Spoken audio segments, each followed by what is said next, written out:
Հասկանում եմ, որ ձեզանից ոմանք կարող են չհամաձայնվել այն ամենի հետ, ինչ ես ասացի։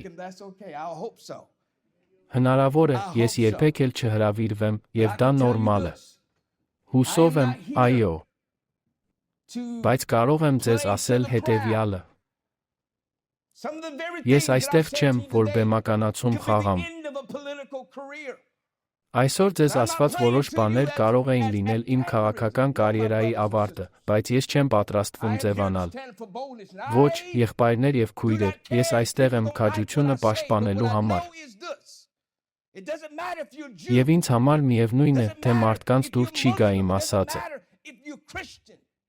Բայց գիտեմ, որ կարևոր չէ, թե դուք հրեա եք, մուսուլման, թե քրիստոնյա։ Դա կարևոր չէ։ Կարևորն այն է, որ մենք գիտակցենք, որ Աստծո առաջ բոլորս նույնն ենք։ Եվ մենք արժանի ենք սիրո։ Մենք պետք է ապրենք միասնության մեջ։ Մենք արժանի ենք խաղաղության։ Անկախ նրանից, թե դուք այստեղ եք, Վաշինգտոնում, թե Բեթլեհեմում, Թել Ավիվում, թե Ուկրաինայում, հենց հիմա ռումբեր են ընկնում Ուկրաինայի վրա։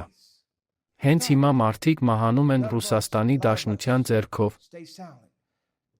Եվ ես խորշում եմ այն փաստից, որ մեզանից շատերը լռում են։ Դոկտոր Մարտին Լյութեր Քինգն ասել է հետևյալը. Սա իմ թշնամիների ճիչը չէ, այլ իմ ընկերների լռությունը։